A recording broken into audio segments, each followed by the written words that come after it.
ओम शांति।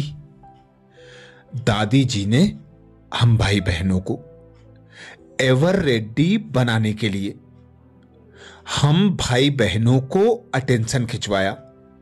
हर घड़ी को अंतिम घड़ी समझो, जिसके लिए दादी ने विशेष 18वें अध्याय का रहस्य बताया। निराकार शिव बाबा के साकार नंदीगण पिता श्री ब्रह्मा बाबा के 18 जनवरी 1969 को अव्यक्त होने के बाद भगवान शिव ने दादी गुलजार जी को ही अपना छोटा नंदीगण बनाया।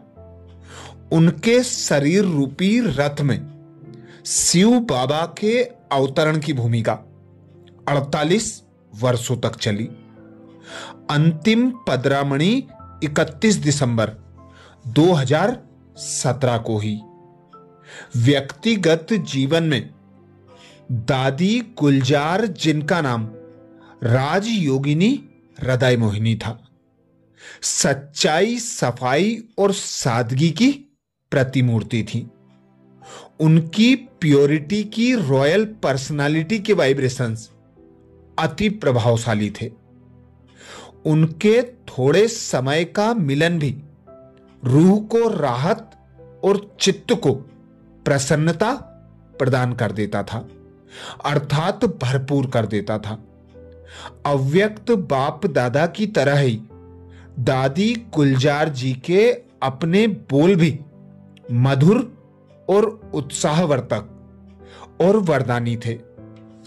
ऐसी दादी जिन्होंने साकार देह का त्याग 11 मार्च 2022 को किया, अर्थात बाबा की गोद ली। ऐसी दादी हम बच्चों को संपूर्ण संपन्न बनाने के लिए कहती। हम सभी ब्राह्मणों ने 5000 वर्ष पहले जो श्रेष्ठ कर्म किए हैं, ऊंची स्थिति में स्थित रहे हैं, उसका ही द्वापर युग में यादगार बना है। हमारे ही चरित्रों के अनेक यादगार चित्र हैं।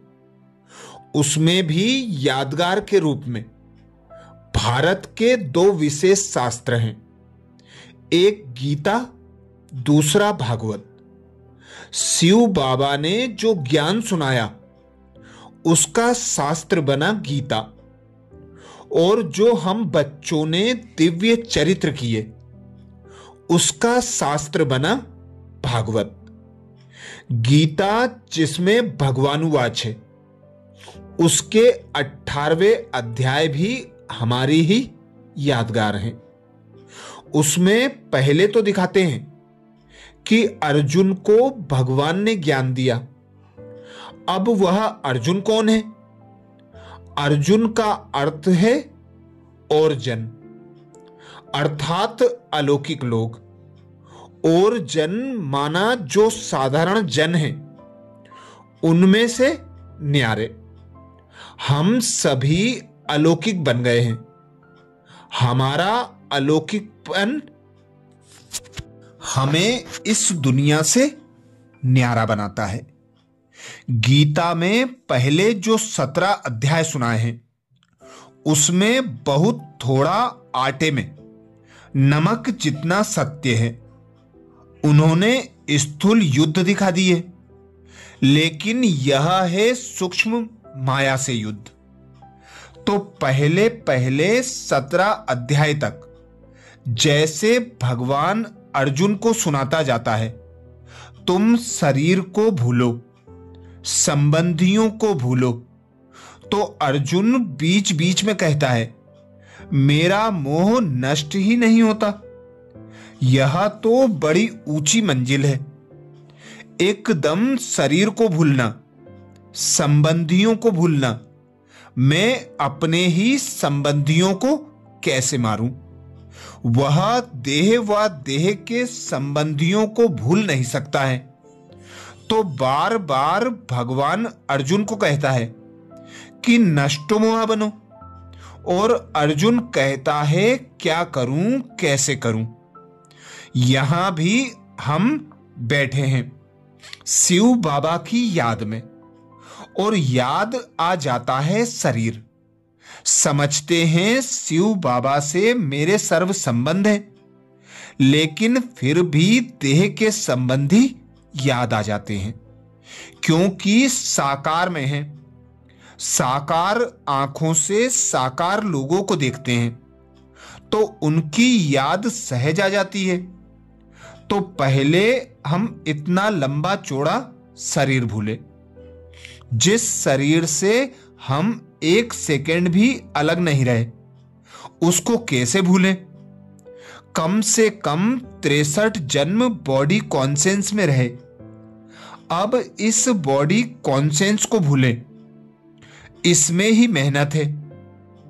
तो गीता में यादगार दिखाया है कि वह शरीर नहीं भूल सकता, बार बार बॉडी कॉन्सेंसनेस में आ जाता है और बार बार संबंधियों के मोह में आ जाता है।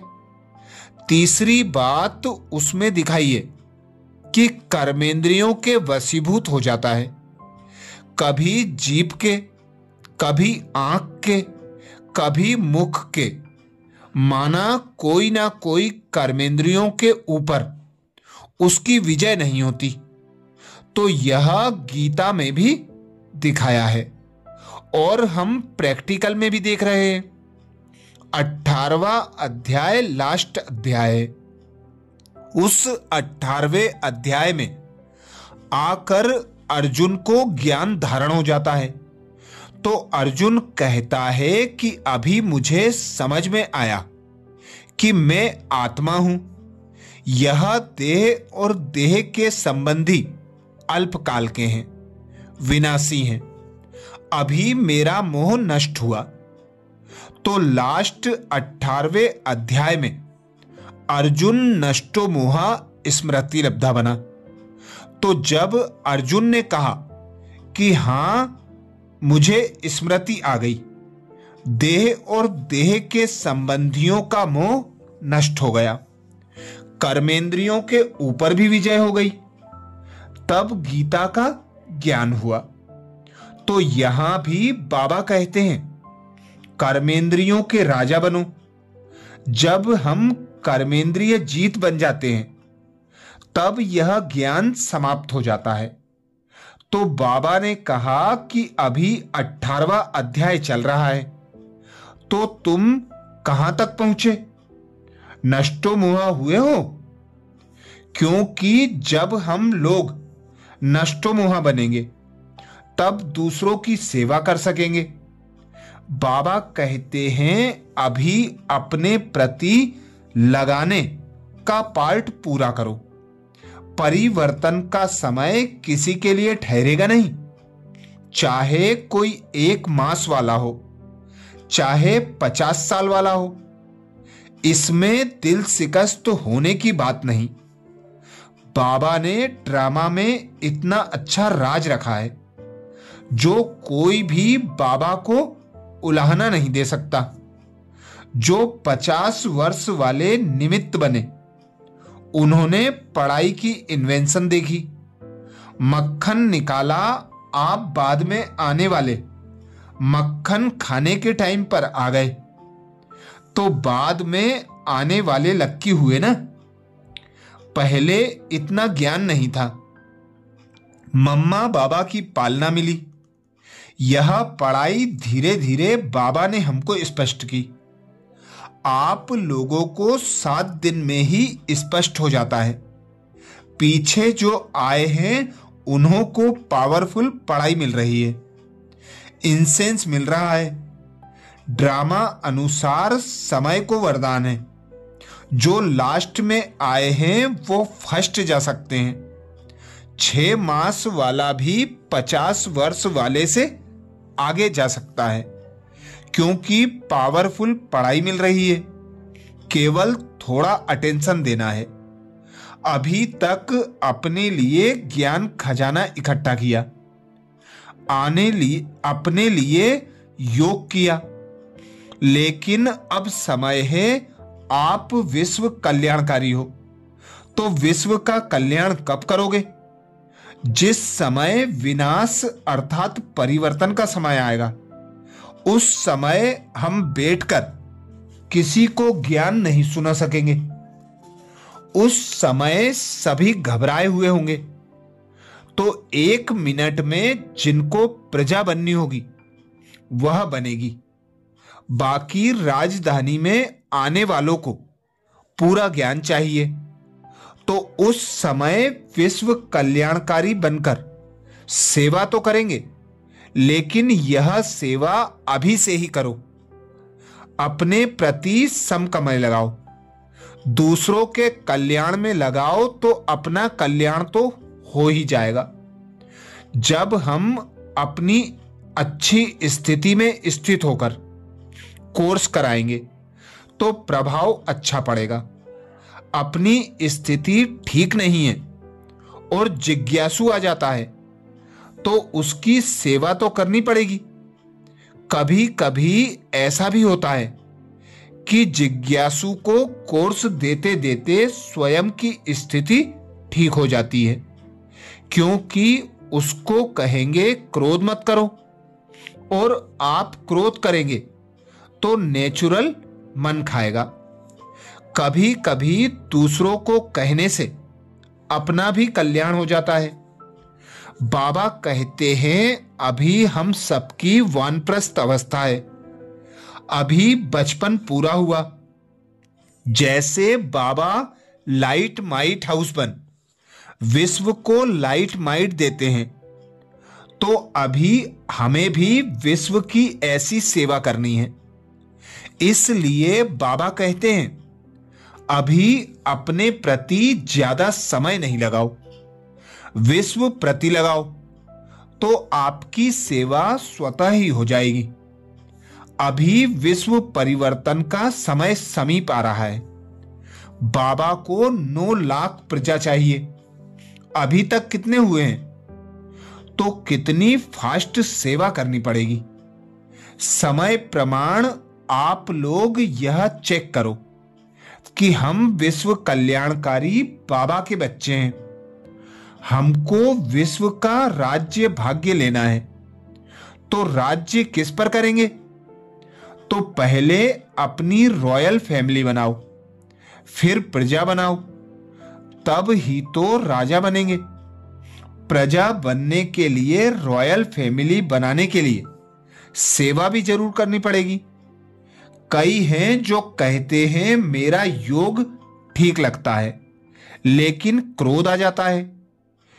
क्रोध गया तो कहते व्यर्थ संकल्प चलते हैं। यह तो जैसे चूहे को निकाला तो बिल्ली आ गई, बिल्ली को निकाला तो कुत्ता आ गया। तो बाबा कहते हैं इसी में टाइम नहीं गवाओ, क्योंकि टाइम किसी के लिए रुकना नहीं है। टाइम की डेट तो बाबा को बतानी नहीं है।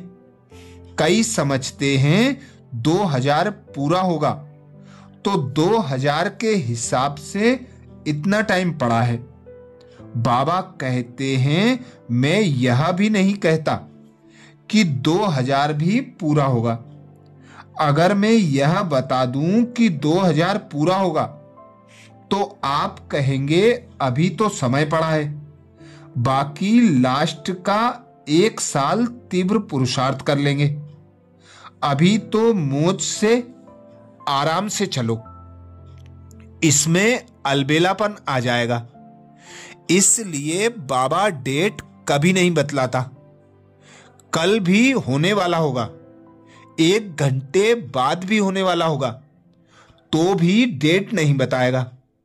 क्योंकि बाबा अगर समय व डेट बता दे तो आप सभी नंबर 1 हो जाएंगे, क्योंकि अटेंशन रखेंगे।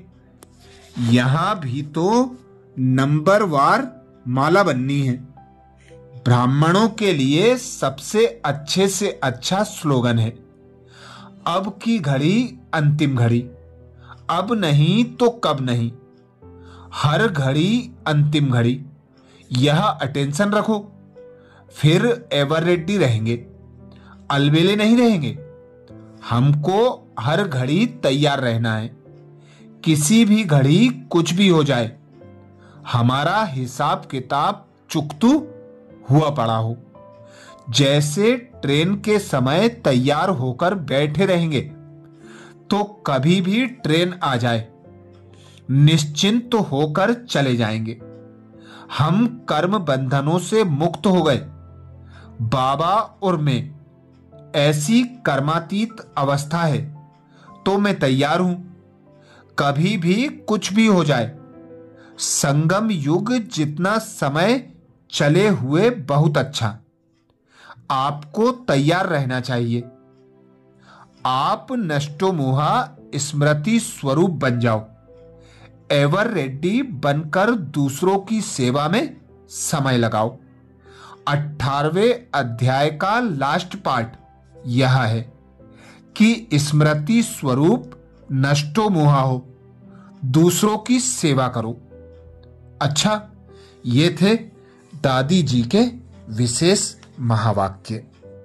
ऐसे ही दादी जी के और अमृत वचन सुनने के लिए बाबा के चैनल को सब्सक्राइब करें। ओम शांति।